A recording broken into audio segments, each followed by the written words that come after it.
হরে কৃষ্ণ বন্ধুরা প্রত্যেকদিন স্নানের গুরুত্ব সম্পর্কে আমরা কম বেশি সকলেই জানি, কিন্তু সেই স্নান কখন করতে হবে আর তার গুরুত্ব সম্পর্কে আমরা আর কতটুকুই বা জানি। বন্ধুরা, আমাদের শাস্ত্রে স্নানের নির্দিষ্ট সময়ের কথা বলা হয়েছে। আর এই সময়ের মধ্যে স্নান না করলে তা আসলে কি হয় তা আজ এই ভিডিওর মাধ্যমে আপনাদের সঙ্গে আলোচনা করব। আশা করছি বন্ধুরা এই ভিডিওটি আপনার জীবন পরিবর্তনের এক গুরুত্বপূর্ণ ভূমিকা পালন করবে। তাই বন্ধুরা ভিডিওটি সম্পূর্ণ মনোযোগ সহকারে শেষ পর্যন্ত দেখুন। বন্ধুরা, একবার ভগবান বিষ্ণু ও মা লক্ষ্মী ক্ষীর সমুদ্রে শীর্ষনাগের শয্যায় বিশ্রাম নিচ্ছিলেন। তখন বিনতার পুত্র গরুর সেই স্থানে এসে ভগবান বিষ্ণু ও মাতা লক্ষ্মীকে তিনি জিজ্ঞাসা করলেন, হে ভগবান, আমি পৃথিবী ভ্রমণ করে এসেছি আর দেখলাম পৃথিবীতে অনেক মানুষ প্রতিদিনই স্নান করেন, তবুও তারা দুঃখী থাকেন। তাদের এই দুঃখের কারণ কি প্রভু? আর আপনি কি আমাকে এই বিষয়টি বলতে পারেন? আর স্নান করার সর্বোত্ত উপায় কি? কখন এবং কিভাবে স্নান করা উচিত? আর স্নান করার সময় কোন মন্ত্র উচ্চারণ করা উচিত? আমার মনে এই সব প্রশ্নগুলির উত্তর জানার ইচ্ছা তৈরি হয়েছে। আর এরপর গুরুজি মা লক্ষ্মীকেও জিজ্ঞাসা করেন, আর হে মাতা, আমি এটাও লক্ষ্য করেছি আর নারীরা প্রতিদিন স্নান করে তোমার পূজা অর্চনা করে, তবুও তুমি তাদের বাড়িতে থাকো না, আর এটার কারণ কি? আর গুরুজি এই প্রশ্ন করলেন আর ভগবান বিষ্ণু বললেন, হে পক্ষীরাজ, আর আপনি সঠিক প্রশ্ন জিজ্ঞাসা করেছেন। আর স্নান করা খুবই গুরুত্বপূর্ণ। আর স্নান করলে আমাদের শরীর ও মন শুদ্ধ হয়। আর স্নান করলে শরীর পবিত্র হয় এবং মানুষ পূজাপাঠ করার যোগ্য হয়। আর সেই জন্য প্রতিদিন স্নান করা উচিত। আপনার সমস্ত প্রশ্নের উত্তর দেওয়ার আগে আমি আপনাকে একটি খুবই পবিত্র গল্প বলছি, আর আপনি মনোযোগ দিয়ে শুনুন। আর এই গল্পে আপনি আপনার সমস্ত প্রশ্নের উত্তর পাবেন। আর এই কথা বলে ভগবান বিষ্ণু গুরুজির কাছে স্নানের গুরুত্ব ব্যাখ্যা করলেন, আর একটি গল্প বর্ণনা করলেন। আর সমস্ত মানুষের মনোযোগ সহকারে শ্রবণ করা উচিত। শুধুমাত্র এই পবিত্র গল্পটি শুনলেই আর একজন মানুষ শত শত তীর্থস্থানের পূর্ণ লাভ করেন। তাই বন্ধুরা, আপনারা সবাই এই গল্পটি সম্পূর্ণ শ্রবণ করবেন, কারণ বন্ধুরা অর্ধ এবং অসম্পূর্ণ জ্ঞানী মানুষের বিপর্যয়ের প্রধান কারণ হয়। আর ভগবান বিষ্ণু বললেন, হে পক্ষীরাজ, আর অনেকদিন আগের কথা, আর মধ্যদেশে খুব একটি সুন্দর শহর ছিল। আর সেখানে এক ধনী শেঠ থাকতেন, আর তার 3জন কন্যা ছিল। আর শেঠ তার মেয়েদের কখনো কোনো কিছুর অভাব হতে দেননি, আর তিনি তাদের পরম মমতায় প্রতিপালন করেছেন। আর তার মেয়েরা ছিল খুবই সুন্দরী এবং চঞ্চল প্রকৃতির। আর সেই শেঠ তার কন্যাদের সমস্ত কিছু দিয়েছিলেন, কিন্তু তিনি শুধুমাত্র একটি ভুল করেছিলেন। তিনি তার কন্যাদের শাস্ত্র জ্ঞান দেননি। তাই জীবনে সবকিছু পেয়েও আর তার মেয়েদের জীবন ছিল অসম্পূর্ণ। অর্থ সম্পত্তি এবং সৌন্দর্য থাকায় সত্ত্বেও আর প্রতিটি মহিলার যা থাকা উচিত তা তার মেয়েদের কখনোই ছিল না। আর যখন তার 3 মেয়ে উক্ত বয়স্ক হয়ে গেল, আর শেঠ তার 3 মেয়েকে ভালো সংসারে বিয়ে দিলেন। আর 3জনেরই স্বামী ছিলেন খুব বড় ব্যবসায়ী, আর তারা সবাই রাজপ্রাসাদে থাকতেন। আর বিয়ের পর সব আচার অনুষ্ঠান সম্পূর্ণ হয়, আর তাদের 3জনেরই শ্বশুরবাড়ির লোকজন অনেক সম্মান করতেন এবং তারাও সবার সঙ্গে ভালো ব্যবহার করতেন। তারা 3জনেরই তাদের শ্বশুরবাড়িতে সুখে সংসার করতে লাগলো। কিন্তু তারা 3জনই সকালে দেরি করে ঘুম থেকে উঠতেন এবং কি দেরিতে স্নানও করতেন। স্নান না করে খাবার খেতেন এবং খুব কমই পূজা পাঠ করতেন। আর তার শাশুড়ি তাকে অনেকবার বাধা দিলেও আর তার উপদেশ না শুনে নিজের মতন কাজ করতে থাকে। কিন্তু সময় যত বাড়তে থাকে ততই সমস্যা ওই 3 মেয়ের শ্বশুরবাড়িতে বাড়তে থাকে। আর 3 স্বামী ব্যবসায় আর্থিক ক্ষতির সম্মুখীন হন এবং ধীরে ধীরে তাদের পুরো ব্যবসায় সম্পূর্ণ ডুবে যায়। আর তারা অন্যের কাছ থেকে ঋণ নিয়ে ব্যবসা চালাতে শুরু করে, কিন্তু তারপরেও তাদের লোকসানের মুখে পড়তে হয়। তারপরে বাড়িতে ঝামেলা, বারবার মারামারি হতে থাকে। আর ওরা 3জন 3 বাড়িতে থাকতে যাওয়ার পর থেকে তাদের বাড়িতে সমস্যা শুরু হয়। আর ওই 3 বোনেরই শ্বশুর বাড়িতে অর্থের এত অভাব ছিল যে তাদের বাড়ি ঘর সব কিছু বিক্রি করে তারা একটা কুঁড়ে ঘরে থাকতে বাধ্য হয়। কিন্তু ওই 3 বোন কুঁড়ে ঘরে থাকতে একদমই পছন্দ করলো না। সেই কারণে তারা শ্বশুর বাড়ি ছেড়ে পিতামাতার বাড়িতে ফিরে যায় আর বাবার সাথে থাকতে শুরু করে।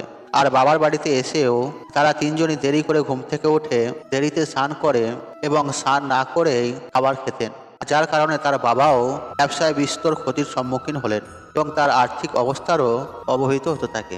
তারপর একদিন ভগবান বিষ্ণু ঋষি রূপে তার দ্বারে এলেন। আর শেঠ সেই সাধুকে অত্যন্ত শ্রদ্ধার সাথে স্বাগত জানালেন এবং তার পা ধুয়ে তাকে প্রণাম করলেন।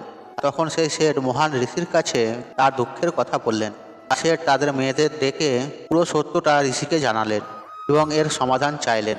সেই ঋষি 3 কন্যার দিকে এক ঝলক তাকালেন। তিনি পুরো সত্যটা বুঝতে পারলেন।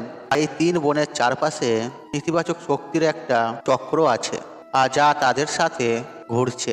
আর তারা যেখানেই গেছে সেই নেতিবাচক শক্তি তাদের সাথে গেছে, তাদের ছাড়ছে না।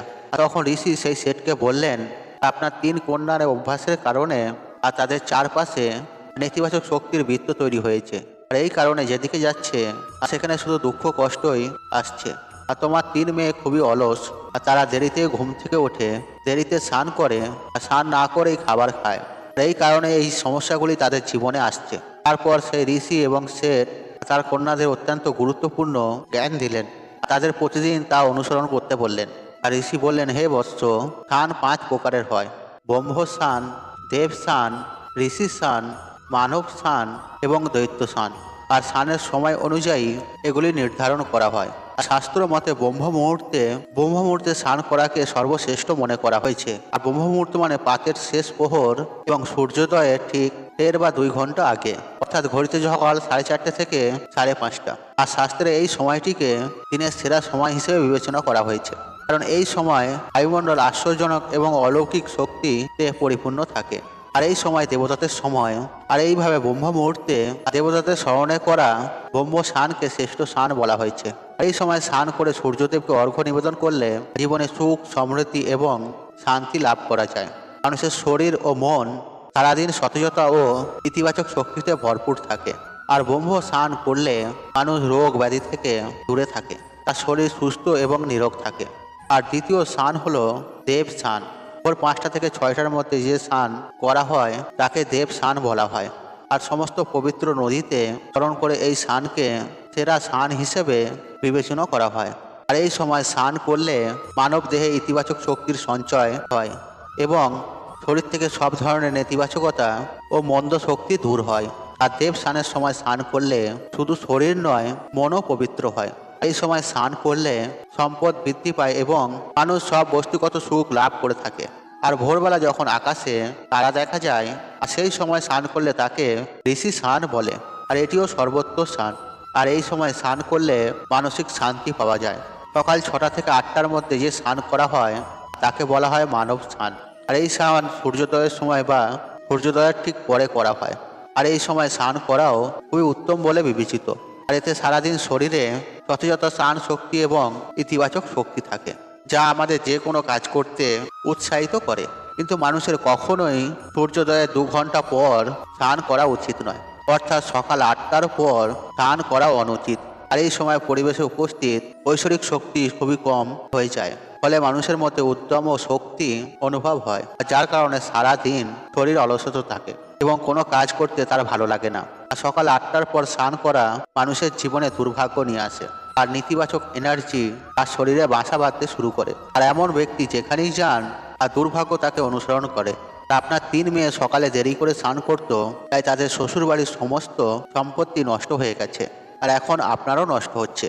যারা সূর্য উদয়ের সময় স্নান করেন না, আর সারাদিন তাদের মনে রাগ, আসক্তি, ঘৃণা, নেতিবাচকতা, দুর্বলতা ও বিরক্তি থাকে, যার কারণে তাদের কাজে অসুবিধা হতে পারে। তাই প্রতিদিন ব্রহ্ম স্নান, দেব স্নান, ঋষি স্নান বা মানব স্নান করার পরামর্শ দেওয়া হয়। এই পবিত্র সময় প্রতিদিন ঘুম থেকে উঠে স্নান করে ভক্তি ভরে ভগবানের আরাধনা করে সূর্যদেবের উদ্দেশ্যে অর্ঘ্য নিবেদনের মাধ্যমে আর আমাদের দেহের পাশাপাশি মনও শুদ্ধ হয় এবং আমাদের অনেক সমস্যা সমাধান হয়ে যায়। আমাদের ভেতর থেকে সব ধরনের নেতিবাচকতা দূর হয়ে যায় এবং সুখ ও সমৃদ্ধির পথ খুলে যায়। সন্ধ্যা ও রাতে প্রয়োজন না হলে স্নান করা একেবারেই উচিত নয়। এরপর ভগবান বিষ্ণু বললেন, হে বৎস, এখন আমি আপনাকে একটি অত্যন্ত গুরুত্বপূর্ণ মন্ত্র সম্পর্কে বলতে যাচ্ছি, যা স্নানের সময় উচ্চারণ করতে হয়। তাই এটি মনোযোগ সহকারে শুনুন। আর যে ব্যক্তি এই মন্ত্রটি উচ্চারণ করতে করতে স্নান করে, আর সেই মুহূর্তে তার সমস্ত পাপ ধ্বংস হয়ে যায়, তার দুর্ভাগ্য দূর হয় এবং সে সুখ ও সমৃদ্ধি লাভ করে।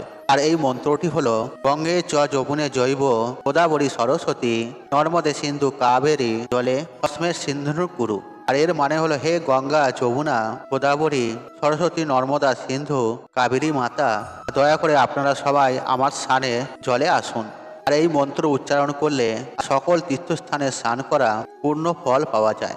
আর এইভাবে ভগবান শ্রী বিষ্ণু সেই শেঠকে তার স্নানের গুরুত্ব বুঝিয়ে দিলেন। আর তখন শেঠের 3 কন্যা তাদের ভুল বুঝতে পেরে তারা 3জনই তাদের শ্বশুরবাড়িতে চলে যায় এবং ভগবান বিষ্ণুর নির্দেশিত স্নানের সমস্ত নিয়ম মেনে চলতে শুরু করেন। আর তিনজনই সকালে ব্রহ্ম মুহূর্তে ঘুম থেকে উঠে স্নান করে রোজ সূর্যদেবকে জল দিতে লাগলেন। আর ধীরে ধীরে তাদের স্বামীর ব্যবসা ভালো হতে থাকলো এবং তার হারিয়ে যাওয়া সমস্ত কিছু তারা পেল এবং তিন বোন তাদের শ্বশুর বাড়িতে সুখে শান্তিতে থাকতে শুরু করলো। বন্ধুরা, আমাদের জীবনে স্নানে অনেক গুরুত্ব রয়েছে, তাই বন্ধুরা প্রতিদিন চেষ্টা করুন সকাল 8টার পূর্বেই স্নান করে নিতে। আর সকাল 8টার পর স্নান করা অশুভ। বন্ধুরা, আশা করছি এই গুরুত্বপূর্ণ তথ্যটি জানতে পেরে আপনার ভালো লেগেছে। তাহলে ভিডিওতে একটি লাইক করুন, একটু কমেন্ট করুন, একটু শেয়ার করুন, বন্ধু বান্ধব আত্মীয়জনদের সাথে শেয়ার অবশ্যই করুন। মনে রাখবেন, আপনার একটি শেয়ার অনেক মানুষকে উপকৃত করে তুলতে পারে। আপনি যদি আমার চ্যানেলে নতুন হয়ে থাকেন তাহলে চ্যানেলটি সাবস্ক্রাইব করুন, পাশে থাকুন অন রাখুন, কারণ নিত্য নতুন ভিডিও সবার আগে দেখার জন্য। ঈশ্বর আপনার মঙ্গল করুক, আপনি সুস্থ থাকুন, নিরন্তর আপনার দিন মঙ্গলময়। হরে কৃষ্ণ কৃষ্ণ কৃষ্ণ হরে হরে।